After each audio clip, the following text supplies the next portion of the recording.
bakers, welcome. This is Sandy Greenslade. Some of you may know me, some of you don't. I'm going to tell you a little bit about me in a minute. But anyway, so welcome to Baking with Sandy. I am going to, first of all, show you how to make a very basic Victoria sponge. And the ingredients I've got weighed out here already are enough for a 6-inch cake. I'm also going to be showing you a butter icing, which you could use for a cake, and show you some other ways or other ideas for icing your cake as well. First of all, the challenge that you have is a bake-off challenge, and you are to make a showstopper cake to give to friends and decorate it in a way to give them hope. Whether that's by creating a scene of something they love, a memory you share, or an encouraging Bible verse. So, your cake can be any size, but it has to be using this recipe, which is the Victoria sponge recipe, as the base. And then you can go absolutely crazy with some ideas for your icing of the cake. And then on the final day, whenever we're meeting in Abergavenny, you bring your cakes along. We're going to judge them and eat them. Yay, great. First off, I'm just going to show you how to make this Victoria sponge, the easiest way of putting all these ingredients together. Basically, with a Victoria sponge, it's always the same quantity of sugar and flour and butter or margarine, and then whatever that is, and then you usually have, say in old measurements, in imperial, say in this case it's 4 ounces, it would be half the amount of eggs, half the amount of quantity, and then it's eggs for that. So 2 eggs for 4 ounces. So this is caster sugar, in it goes into my bowl. I've got some flour, in that goes. I've got some margarine, but you can use butter as well. Butter gives a good taste, may last a little bit longer as well if you use butter. And we're going to put a teaspoon of baking powder as well, just to give it a bit of rise. And then we're going to crack in 2 eggs. And where's my mixer? Here it is, all attached, and basically turn it on.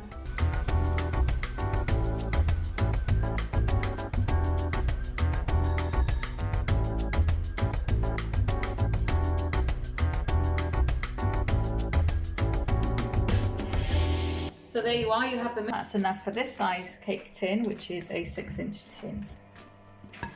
So I'm just going to pour that into there. Because it manages to get all the mixture out of the bowl, and then if someone is fortunate, they can lick the bowl after as well, which is allowed. Well, it is in this house anyway. Okay, so I'm just going to put that there for a moment. When you spread your cake in your tin, I always try to put a little bit of a dip in the middle.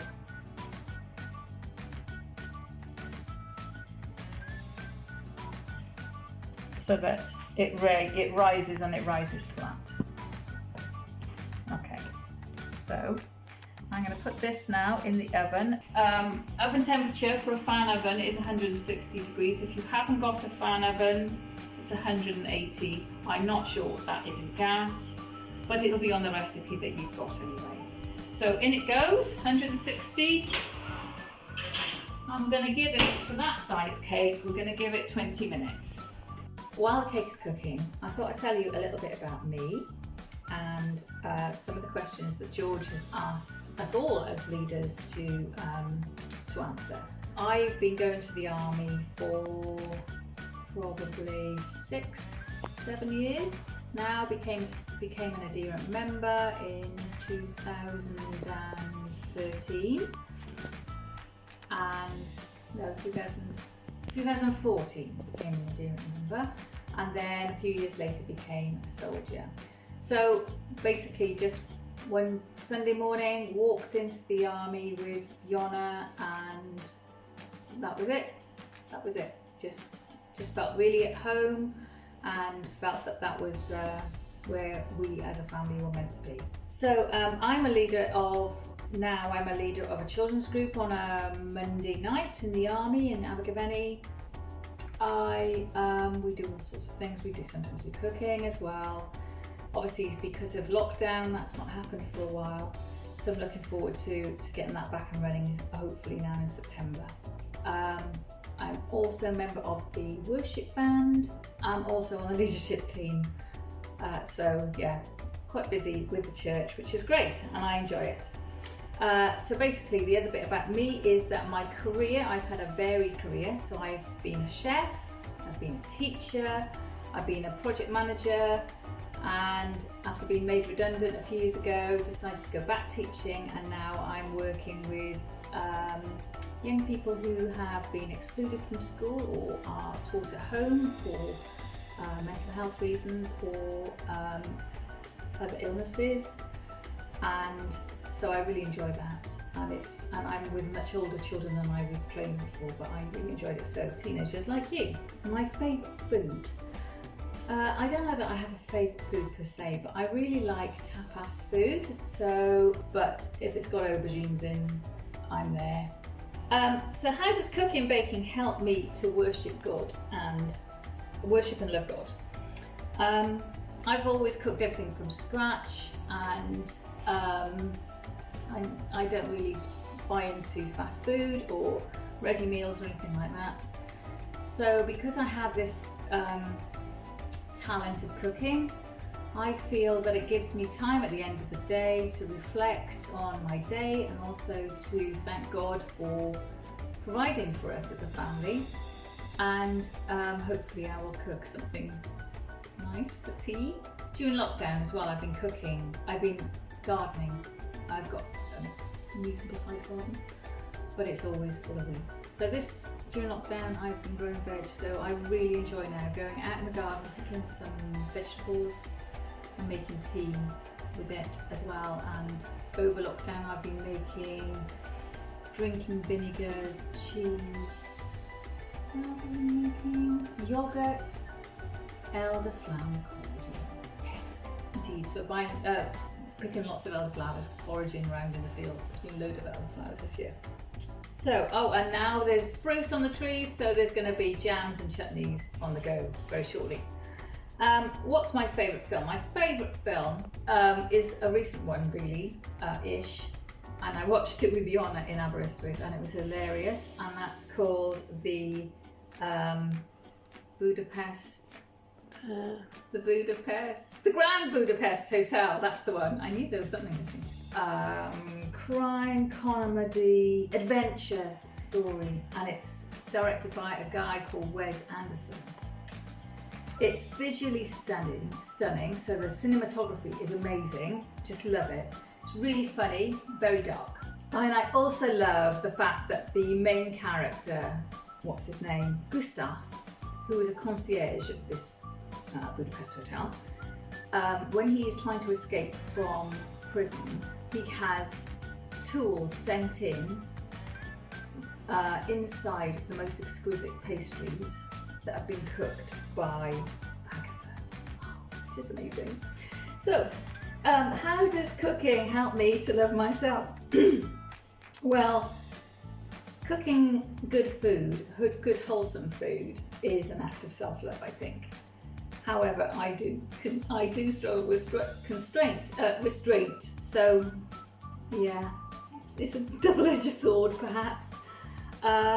I'm definitely achieving 5 veg a day. So I'm an advocate of local and seasonal food. So if you're eating something that's very, very fresh, then obviously you're getting really good nutrition as well, and it's, your minerals and vitamins are the best they can be. Where is my favourite place? I have fallen in love with Ceredigion and Aberystwyth since Iona's been going there. I really enjoy going there. There's lots to see and do, and it's got a lovely creative vibe to it. During lockdown, I've also fallen back in love with home, which is rather nice because I didn't like it very much for a while. So how does cooking help me to love my neighbour? So when I've been making lots of elderflower cordial, for instance, I'll gift bottles away to friends and neighbours, and cook for my mum. And by sharing food together, you know, obviously hospitality is a gift. I feel that I'm able to share with others, my family and friends, this gift, and I feel it's serving others. So I feel that's really valuable. I also cook for the church family when we've got events on. I'm the one in the kitchen quite often, and really enjoy being able to do that and serve my church family as well. So that's it for me about myself, and you'll see the cake in a moment. So see you in a minute. Cake out the oven now. It wasn't quite cooked earlier on, so I put it back in. I'm going to stick that in there, and if it comes out clean, then it is cooked. So there you are. You can see that by flattening that down, at least the cake hasn't risen into a dome in the middle, which helps when you're decorating it. You want to keep it as flat as possible. So I'm going to put it on there.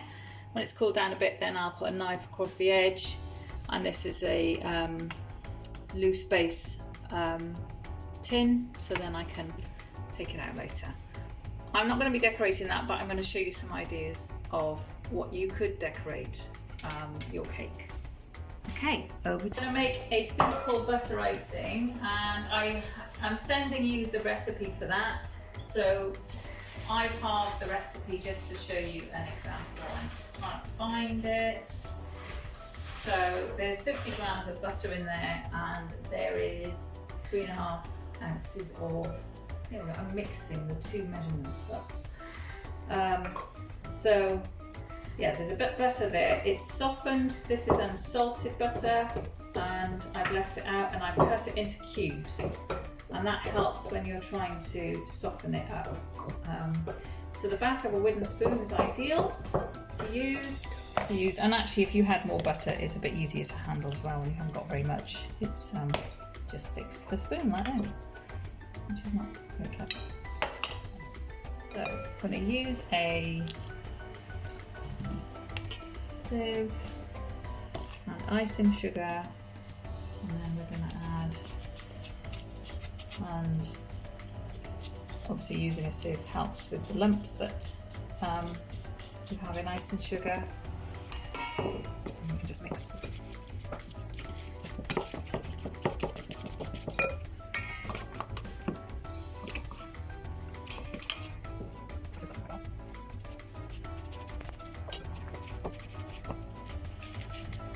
Mixing it around, and then the butter is slowly absorbing the icing sugar. It's good. Put the rest of that in there now.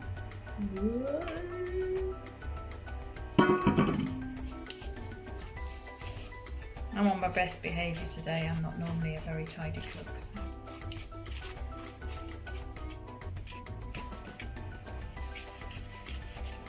So once you've absorbed all the icing sugar,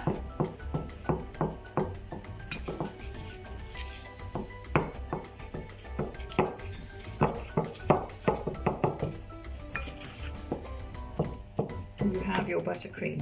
Now you can use that then to put between the layers of cake as a middle, and you can also use it then to decorate the outside. Okay, so you could add coffee to this icing. You could add coffee granules in a little bit of hot water, and you could add that. If it then makes it a bit runny, just add some more icing sugar. Also, you could add melted chocolate into it for a chocolate icing, butter icing, which would be amazing. And there you are. Right, so if you wanted to pipe using your butter icing on the outside of your cake, you often see, I've got a bag somewhere. So if you wanted to pipe, often sometimes you would want to pipe for like a cupcake, but if you wanted to pipe on your cake, you could have or get a piping bag. But if you haven't got one of those, you could just use some greaseproof paper. I've cut it into a square, and basically you now then fold it up so you have a triangle, and then you just twist it back on itself like that. So you create a point. I'm not going to make a very... Twist it back on itself, and then all these bits there, you just fold them over. It makes a small bag, but you might not want very much icing in there. And you fold that up, like that. And camouflaged very well on this tablecloth is a nozzle, which was here a moment ago. There it is. So what you would do then is you just snip the bottom a little bit, make sure you've got enough space for that. You poke it in with, that didn't go in. I need a bigger hole. And if you haven't got these nozzles, you could still do it and then just do a slight hole, and you could create some nice shapes even with no nozzle at all. No, it's nowhere near. I actually got my nozzle in my piping bag, and you could just scoop a little bit of icing in there. I think I've got a spoon somewhere, which again is hiding. So you just scoop a bit of icing in there.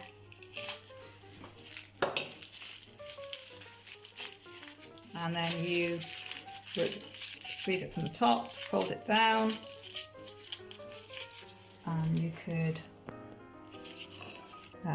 create all sorts of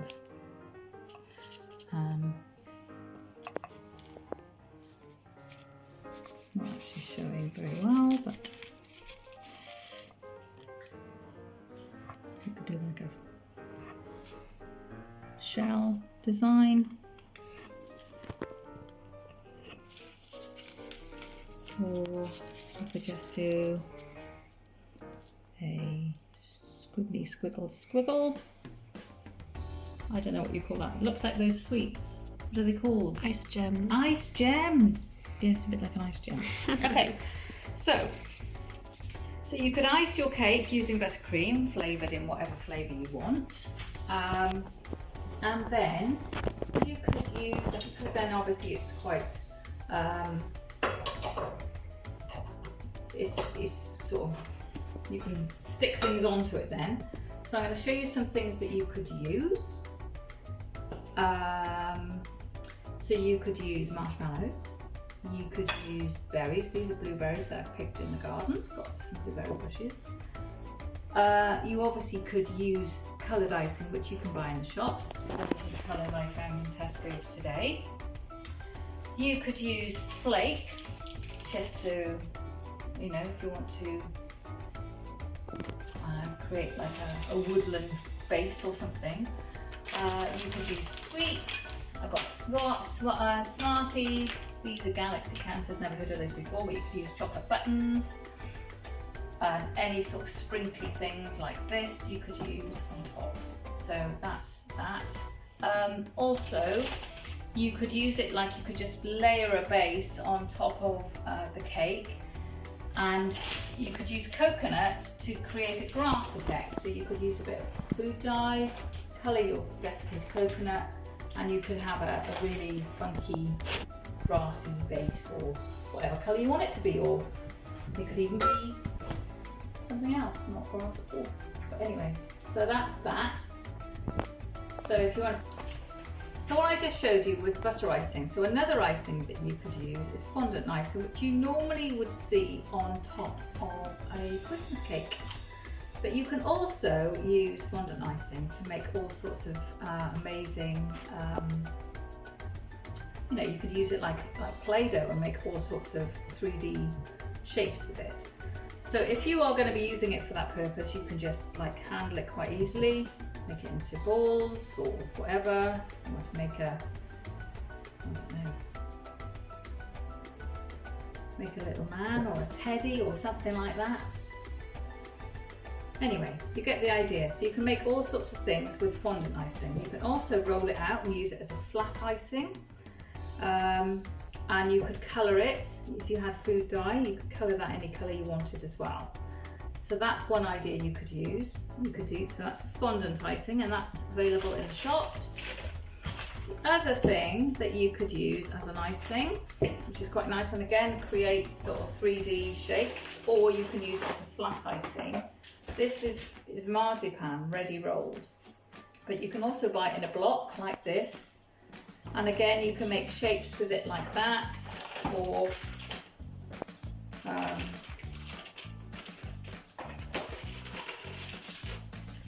that's already rolled out, and you could just like roll it over the top of your cake.